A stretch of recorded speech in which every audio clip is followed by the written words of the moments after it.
Welcome back everyone, Professor Mike, Coach T, back with a Sunday concept video for you lot.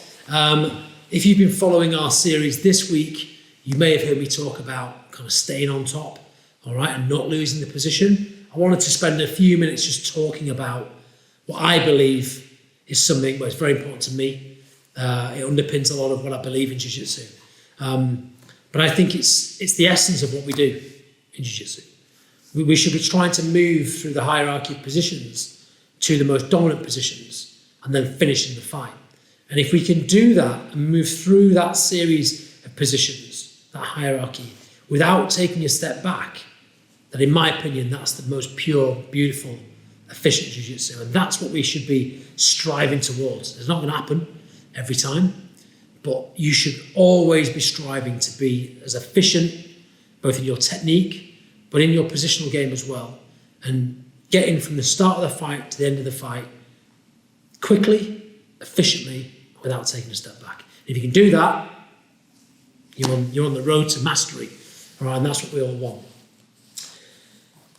Why I want to focus on this is because I see a lot of people when they do Jiu-Jitsu accepting the fact that it's okay to lose dominant positions. Right? It's not okay.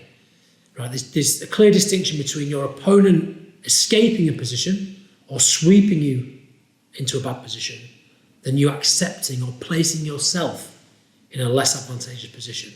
All right? Fair play. If they do a job and get it done, good for you. All right? I need to now work to stay in the future in that position better. But if I choose myself to put myself in a bad position, that's crazy. I want to give you some ideas around that. Let's start from the mount. This is probably the best way to illustrate this. The armbar from the mount. Okay, we're in the mount position. If we're in the mount position, we accept we've done a pretty good job to get here. All right, no opponent's going to allow us to get to the mount without a lot of hard work. We must have passed the guard. We must have transitioned to the mount somehow, side control, knee on belly, whatever. We've ended up in a dominant position. Let's say we've even ended up in a position where we've controlled the inside space and we've got to a high mount position. So we've even done the work within the mount to place in a position to finish the fight. All right? Why would you choose to dismount the mount into an armbar which places you on your back when you could finish on top? What happens now if I lose this position and my opponent defends? What's going to happen? He's going to come up, however he decides to come up, and I've now gone from the mount to the guard position. That's not cool. That should never be in your Jiu-Jitsu. Unless you're competing and you need to snatch a finish within the last 10 seconds. I can't think of any other reason why you'd want to go from the mount to the bottom. If this is a self-defense situation, that's a terrible decision. And the things we do in practice on the mat will inform the way we act in any other situation. So get into the habit of good, sound principles. Don't get into the habit of being very comfortable doing sport jiu-jitsu all the time, because it doesn't necessarily apply to a street fight, an MMA match or whatever. If I give my back to the mat and allow my opponent to come on top, in any of those situations, it could be life-threatening. So when I do the job to get to a high mount here, I have options, don't I? I could always finish, I want to finish for an arm lock, on top. No problem. I maintain my mount position. If it doesn't work, I don't finish the submission from here, I can always transition back to the dominant position in the mount. If I go for a choke, okay, however I decide to choke, okay, if it doesn't work, I can always come back, all right? So remember that when you're going for your chokes, don't overcommit.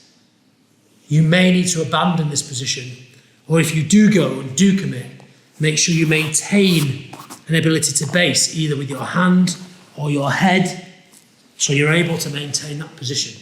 Sometimes when we're learning this, we get excited and we sink a choke in, and then guess what? We just get bridged off, okay? Very simple for our opponent. So the mount's probably the best place to kind of show what I'm trying to say. in essence, what I'm trying to say to you guys is, if you've done the hard work, thanks Coach T, of getting to a really dominant position, take pride in that work. Don't give it up. All right, unless you want to start from the bottom again, and I can't see why you'd want to do that until you finish your opponent. There's really no need for you to go from the top to the bottom, unless it's maybe a sports jiu-jitsu kind of contest and you've got 10 seconds on the clock and you're down on points. All right, so in essence, we can sum this up by talking about position before submission. You've heard that phrase, I'm sure, before. Focus on controlling your opponent first and foremost, and the submissions will come. Don't be submission hungry and be really bad at positional jiu-jitsu, because the positional jiu-jitsu is the thing that transposes across all different areas of the art and also sport. All right, and it will serve you well wherever you find yourself. All right, guys, hope that made sense. Hope it gave you a bit of food for thought. Maybe next time you're training, you'll spend a little bit more time considering how to stay in those dominant positions, and always search the most efficient jiu-jitsu possible. All right, have a great weekend. We'll see you all next week. Take care.